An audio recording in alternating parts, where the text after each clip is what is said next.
You're welcome back, and the show is brought to you by the kind sponsorship of MTN. Welcome to the new world, and Lipton tea, inspiration flowing from nature.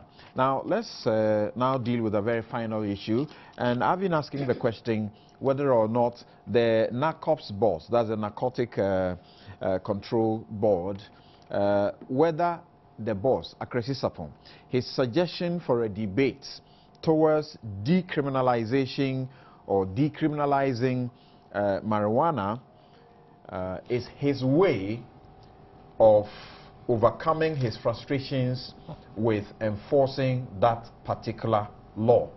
Is Ghana really ready to join countries which have medical marijuana? That is the question that I'm asking for this very final part. Now, by our present laws, and I'm referring to the Narcotic Drugs Control Enforcement and Sanctions Law 1990, if you possess, if you cultivate, if you manufacture, if you use, if you import, if you export, if you smoke, if you sniff, if you consume, if you inject into your body any narcotic substance without lawful authority, you have committed a crime, which is actually a crime, depending on how the degree it is done, is a non-bailable offense, generally speaking, which can get you up to 10 years, not less than 10 years, or not less than 5 years in jail. What is changed? I'll start with Gabi on this point. Akresi Sapon, is he asking us to face reality and join the countries where they have found that this is the way to deal with the situation? Or he's simply getting an avenue to excuse himself of the frustrations that he's facing? Because he says that almost many Ghanaians, he says, are already using it. Cosmetics and in different forms. Now, first of all, I disagree totally with any form of legalization of marijuana as smoking and that. And if I had my way, cigarette would even be banned. I mean, that's my personal view. I remember going into a bar yesterday and I was almost choked to death. So that I disagree. Even you, who has had the benefit of the so-called progressive societies where some of these things are done, that's what you say? I was a teenager in UK when there were survey that 1 out of every 3 teenager in London had tried marijuana. And don't ask me which of the, whether I was one or the but I'm saying if I had my way, smoking will be banned, and I mean smoking generally, whether cigarettes. But that's if I had my way, and I really don't think we want to, and I think we can make a distinction in terms of the stuff that hemp itself can do. Hemp, industrial hemp itself is positive, and I think as a country, if we get into it, as for fiber, for oil and the rest of it, that aspect I support. Secondly, for medicinal use, I think really there's enough evidence. If there are a lot of states across the world, America for instance, and beyond, where it is allowed for medicinal use, and I think that is an area that we can look. What I also think we need to look at is the issue of because you know what certain countries have done is they have decriminalized it without necessarily legalizing it. You see what I mean? You know, I think it's a debate that we can raise, but I am very uncomfortable with legalizing the smoking. Yes. I think we don't need to go there. We should be. I'm quite happy. I mean, when you're in Ghana, you see fewer and fewer people are even smoking cigarettes. Yeah. And I think that's the way we should go, and we should encourage it. I'm not happy with any way of trying to get more people to smoke marijuana.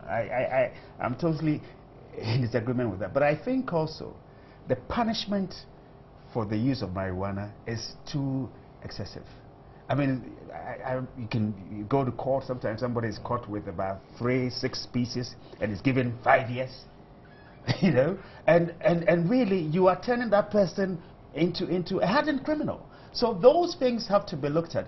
There are even other forms of punishment that can be given. The punishment, as you speak, the hands of the judges are tied, isn't yeah, it? But because they are giving the range, 10 years and 5 years. And that for, I disagree with. I think really it is not productive. You're turning more and more people into criminals. You know, I mean, really, for somebody wants to turn around and make some money, and he sells 5 pieces. And then you give him 5 years. That's the minimum the law says they Absolutely. can give. But I'm saying we have to look at the law. Right. You know, I'm not saying that you should encourage people to go and sell it, but it makes absolutely no sense to charge someone, to put someone in jail for 5 years for selling weed worth above 5 Ghana cedis. It doesn't make any sense. I don't think it makes any sense at all. So we should, I think the area of the law requires some looking at.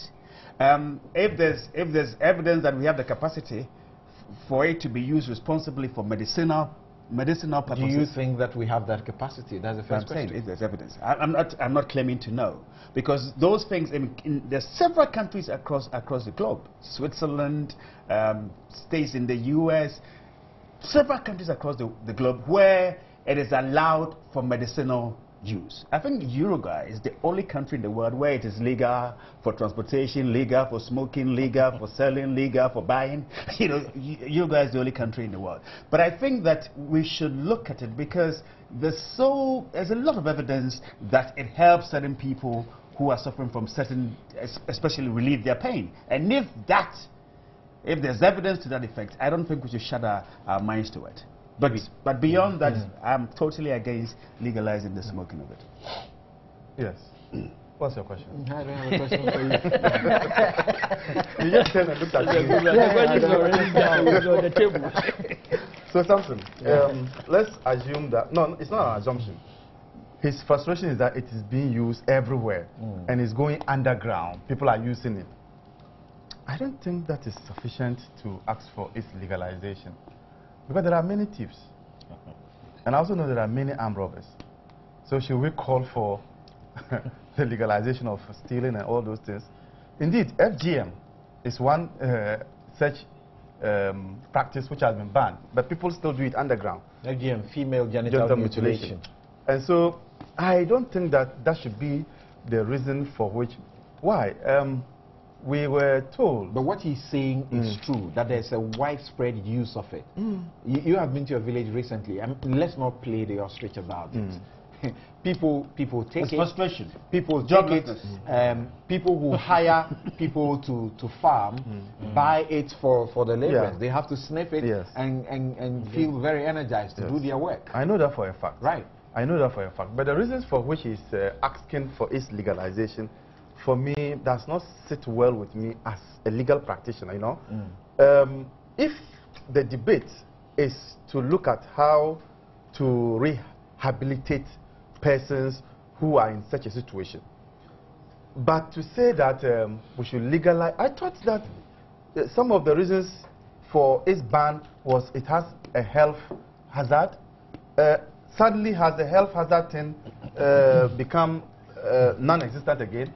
So if we are legalizing, are we saying that, well, we agree a lot of people can take it and they can go mad? So the situation is not as if we should just say there should be a blanket, you know, legalization. I think that it should be for some reasons. For instance, Gabi has made a point that for medicinal purposes, I agree with that.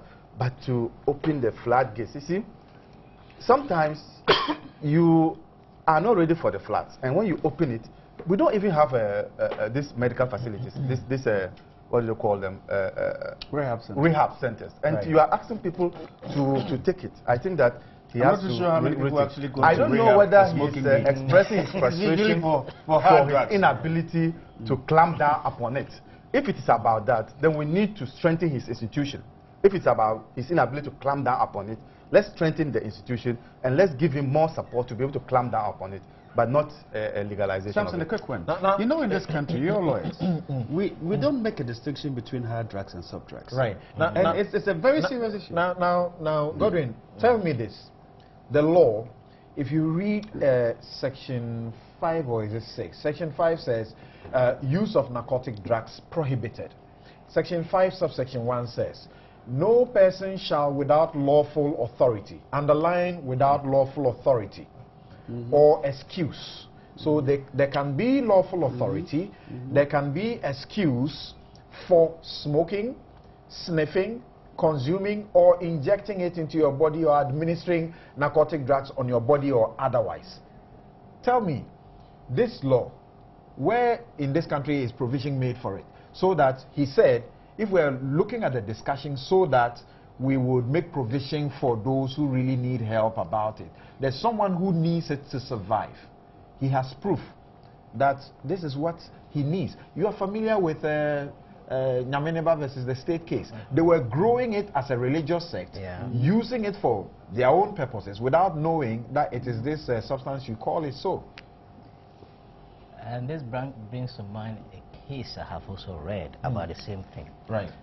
And I mean, it's a South African case, okay, and it's couched in the same but the point is, if you are making a claim, for example, that you need to use it to survive. I'm saying that by the law, it doesn't appear to be, there's an outright prohibition. That's true. That's true. Right. So I'm then giving an example. The right to life is protected. And you can use that to justify some other right that you may have to exercise, subject to national security, public health, and then those other things. So if you rely on this and then say that my life is at a risk, serious risk, if I don't take it, I will die. Question is, will this form part of the exceptions? It may well be. So you are saying that in Ghana today, a lawyer can go to court in defense of a client, someone who has been accused of sniffing, smoking, or using or administering the substance, if, for example, because there is lawful authority or lawful excuse for the use. That's correct. I disagree. Yes. That's correct. I disagree. Why I disagree is that because there's no specific provision for lawful use. Correct. But it doesn't mean that. No, let's hear about it. No, the two of you disagree, and I'm interested in that. There is. If you can produce medical evidence to show. Medical evidence from who? From a doctor in Ghana who licenses you to use marijuana? We just indicated that it can be used for medicinal purposes. Yes. In that case, the call for the debate is moot, because there's no need for it. Yes, and so that's why I'm against a wholesale legalization. It should be legalized for only those who need it to survive, like you indicated. So if you're able to show medical proof that you need it to survive, is it an approved and he's asking you, Gabi is asking you, that is there a law in this country that says that your doctor can say that you can go on and use it? If it is allowed that doctors can prescribe it as a way of curing your illness. Is there a law that says that that is allowed? I am not in the medical field. Right. That's why he's saying this law is useless. The exemption is useless. But I know that if you are using insanity as defense in a criminal matter, it is not the lawyer who says it. It is the anchor for those places, what do they call them? The psychiatrist. The psychiatric doctor who must certify that you are insane. So in the same vein, no, it doesn't apply. If you're a doctor, but I do not know whether laws allow doctors to prescribe that drug. That is the issue that we need to look at. There isn't in this country. Fine. So that is where except drug has to be first approved by the Food and Drugs. No, except that perhaps you will say that the law does not provide the modalities for identifying the lawful use. That may well be, a criticism, but it doesn't follow necessarily that the law as it is, you cannot find a basis to justify the use of marijuana, because the law itself does not impose a complete prohibition. It leaves a window of opportunity, but perhaps because it doesn't want to make it so explicit for that window of opportunity to be abused, it is left as it is. So that if you have a case, then prove it. And of course, I mean, it is not just going to be a medical practitioner in some corner there who will simply just write it. You have to prove it. Godwin, in the Nyaminiba case, okay, it took their ignorance of the fact that the substance was marijuana to be saved. Other than that, they would have been in trouble. Yes. So what is the excuse you're talking about? Let's say that the right to religion is protected under our constitution as a human right. And let's say that there is this a religious body that claims that the use of marijuana is central to its religious practice. You're saying that would be lawful excuse? Hold on. Now, the excuse ought to be lawful. Which is yeah, the law that so he can allows claim the that excuse? he can make that claim. So it is then for whoever is responsible for ensuring public safety, public health, public security, and all of that, to then come and prove that the use of this substance as part of a religious practice cannot be allowed because it violates these public prohibitions. But a person can make that claim. I see. So unless it can be proved that, look, the use of the item is not that essential. But once it is essential, he can claim it, except that it will then be subject to these overriding considerations. A substance that you are not allowed to cultivate, to manufacture, to import, to export, in any way to deal with it without lawful excuse. Where is the lawful excuse? So, from what you are saying, Abdul Malik, do you agree with Gabi that this caveat is a moot one, it's a useless one, because there's no prescription for the exemptions? Yeah, I will come to that subsequently. Gabi made an interesting observation about the weight of custodial sentences that are imposed. And having been to prison a couple of times, I'll tell you, when you go in there, those who have been busted, tried, and sentenced for smoking or possession and things, are seen as jokers. We laugh at them, we tease them. And you know why? There's a market in the prison. Right. So they tell me, and excuse my language, excuse my language. They say, and I asked to be forgiven for this language. Right. It's an indecent. And are they banned from smoking in there? Yeah. No, there's a wee bucket there. So you have done nothing but punishment. Perhaps there's more weed in there than outside. They smoke, they sell, you understand, and everything there. There's a prison economy, but for emphasis of this discussion, there's wee market there. And Akresi says we can't deal with that situation. We have failed. So why not find a way of allowing it? It's just that I was seeking clarity, or if you like, apparent lack of clarity, coherence, and precision in what he was putting forward. Okay. I've been reading what was captured by Graphic. He says, speaking on Power FM and Accra-based radio station, Mr. Sapon said that a virtual legalization of marijuana was already in place, as the illegal substance was being used as an ingredient for the production of cosmetics in the country. Right. According to him, the drug was also smoked openly by many Ghanaians, including reputable people. There's a little bit of confusion of thought here. Virtual legalization of things for production of cosmetics, I think that is that's the industrial hemp. Yeah. But the open smoking and things, so what was he asking for? Legalization of what? Cultivation, trading, smoking, export. We need clarity. The thing must come with some coherence, some cohesion of thought, so that we can debate the issues properly. So that's why he's inviting the debate. It's an interesting debate. And look, I'm a very blunt person. I smoked Indian hemp for almost 26 years. I'll be the last person to recommend its widespread use by the youth and anybody out there. It's not worth it. I'm an experienced man when it comes to those things. You should take my word for it, okay? But no, Ghana is an interesting place. Somewhere in 1981, January, this is the Hansard. This debate came out, but that was a distinct one, export. Listen to what had happened. Somebody moved a motion in Parliament because Ghanaians were being arrested left, right, and center all over the world. And the preamble was this: it was one Mr. Owusu Secretary, independent parliamentary member of Parliament for Sunyani.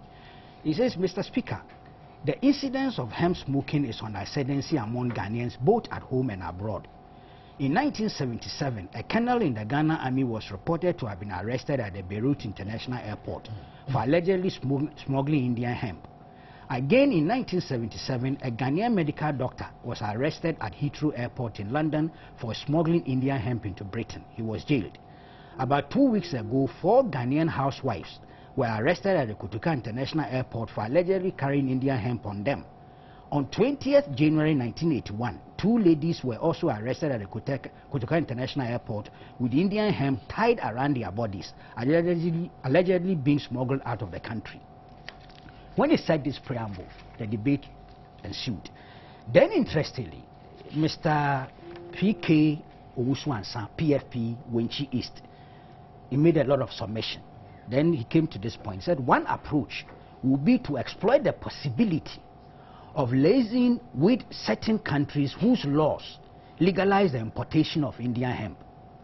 This way, perhaps one could find some way of leveling some taxes on the exportation of this drug to those particular countries that allow it, instead of allowing these things to go through the back door without getting any taxes from But hold on. The most interesting one came from Nana K. You don't get taxes on the on the what do you call it, the TNT given to the MPs, do you? Something. But the most interesting of intervention came from Nana Akwaku Sapon. He was for Asante Akim North, and I'll read the footing. It's not long. He says, Mr. Speaker, while supporting the statement, I would like to say that caution should be exercised in condemning the cultivation of Indian hemp. I know that it contains a chemical for the treatment of certain diseases and ailments. And so some countries have legalized this cultivation and exportation. I know that American taxpayers were made to pay millions of dollars to stamp out the cultivation of Indian hemp in Turkey. But they did not succeed because the farmers of Turkey were thrown out of business. They prefer to live on the cultivation of Indian hemp than on handouts from the American government. So now Indian hemp cultivation is legal in Turkey. I know also that in the Southeast Asian countries like Burma, Thailand and other areas, their governments have made millions of foreign exchange through the exportation of this commodity. Zaire has also legalized the export of Indian hemp. Now the list is still. I'm coming. Yeah. The question is, if other countries are making millions of foreign exchange from the cultivation of this commodity, why do we not examine the possibility of legalizing its export? In the light of my suggestion, the government of Ghana can negotiate the quantity to be exported to various countries where importation of Indian hemp is legal. I think that a distinction has to be made between protecting our own citizens against excessive smoking of Indian hemp and the earnings that can accrue to Ghana from its exportation. We must find a way of exporting the hemp to earn some foreign exchange for this country. At least this was more focused debate in the sense that they were drawing the fine lines of distinctions in terms of cultivation and export, and not necessarily internal consumption.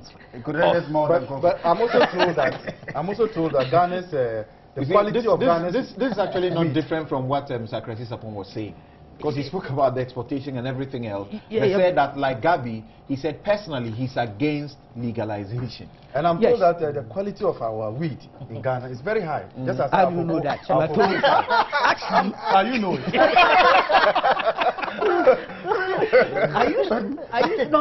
No, they have varieties. Yes, they have very. But very you know, in Holland, okay. Holland they have competition.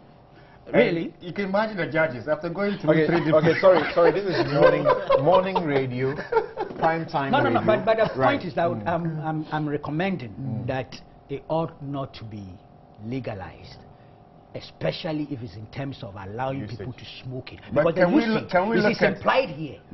That was not implied in the parliamentary Hansard. They were careful not to talk about allowing it, legalizing it in terms of smoking. everywhere.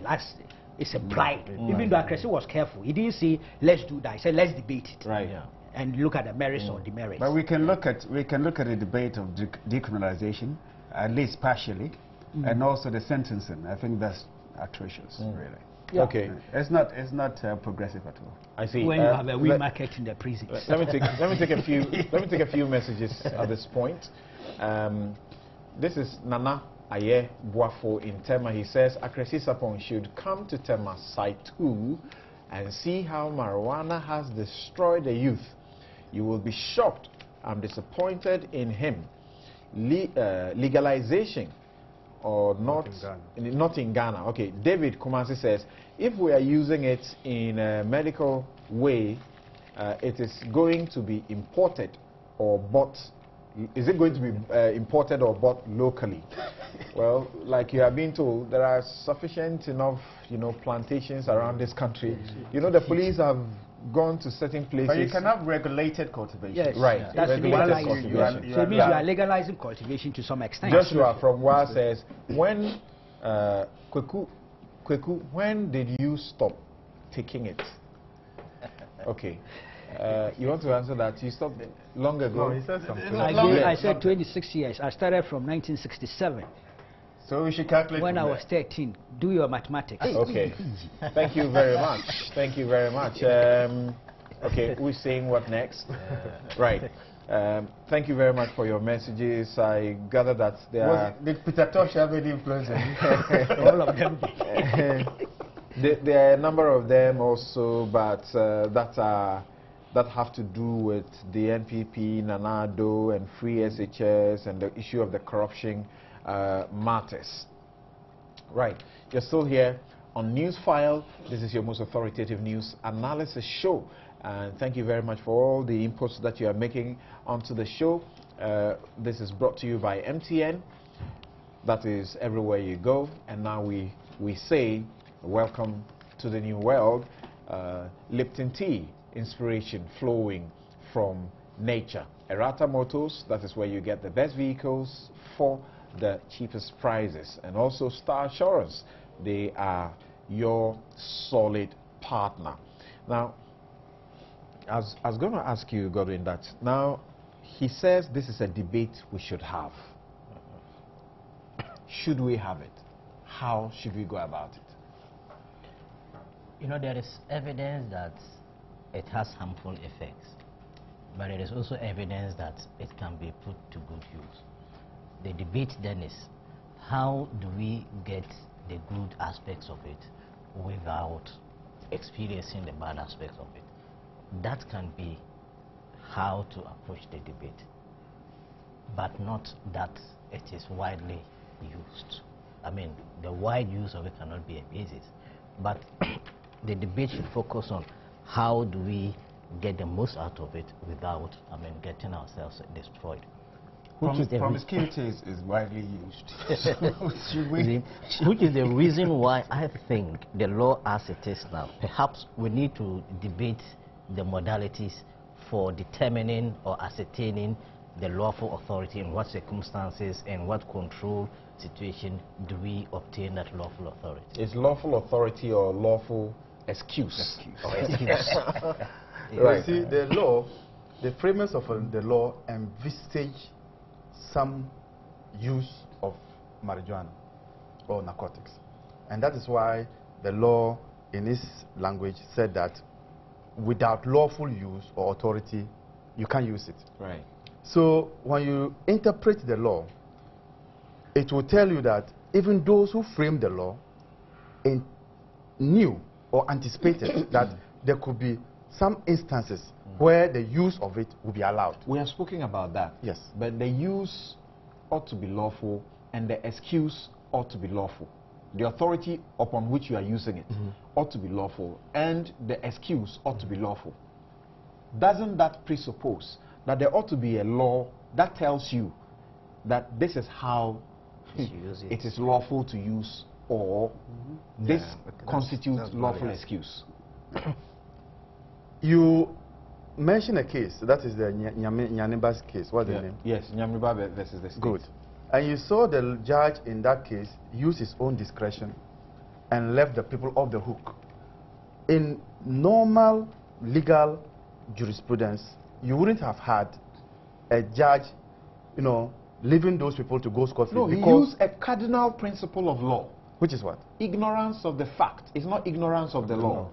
They were ignorant of the fact that what they were planting was the thing you call marijuana or Indian hemp or weed. Oh, okay, so I thought it was the ignorance of the law. Okay, so it is right, but this would also call for the judge's discretion, because if there's no lay down regulation to implement this, then you will now call for the judge's discretion on this matter. Okay. Because the framers, as I indicated, intended that there will be a situation where there will be a lawful use of it. Okay.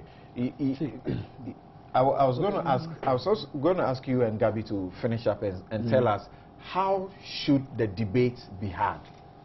Kuku has pointed us to a debate that started from Parliament. How should it be had? First of all, it must be backed by evidence. Okay. This is a country that we don't do surveys. For instance, he said it. I would have been happy to see that, look, we've done a survey. When you look at teenagers, every 1 out of 5, for instance, use it. There's evidence that it helps if you have glaucoma, it helps if you have hypertension, if you have asthma, and that sort of thing. There's evidence that some doctors are even illegally prescribing it.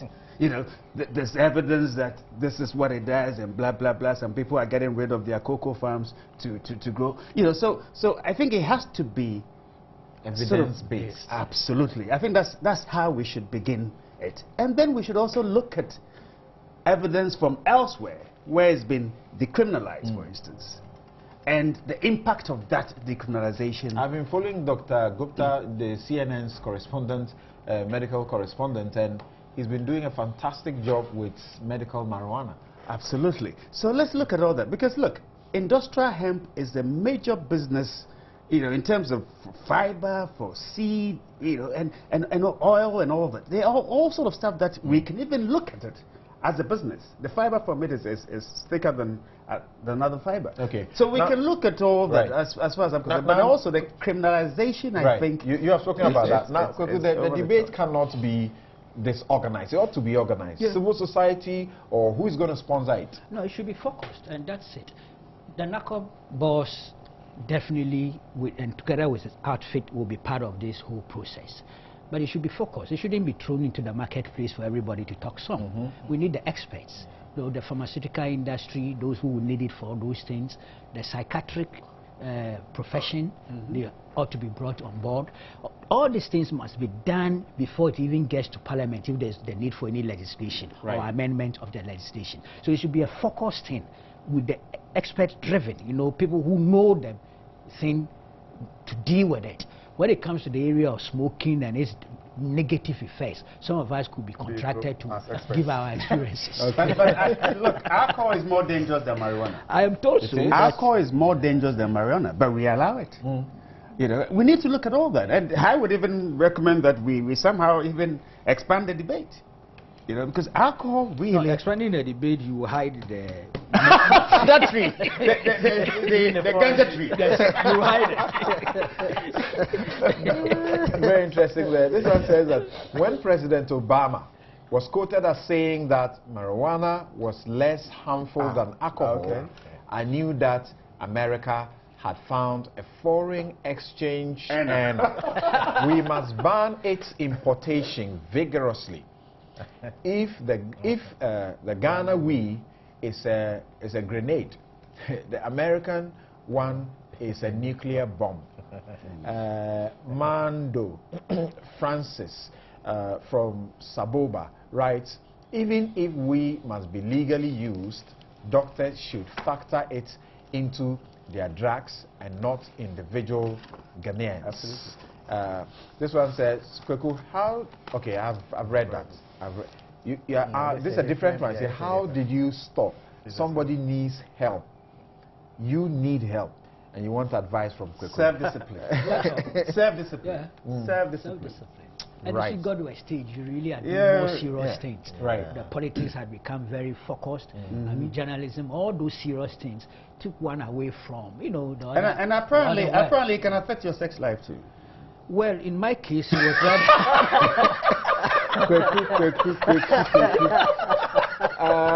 Gabi, lead us not into temptation.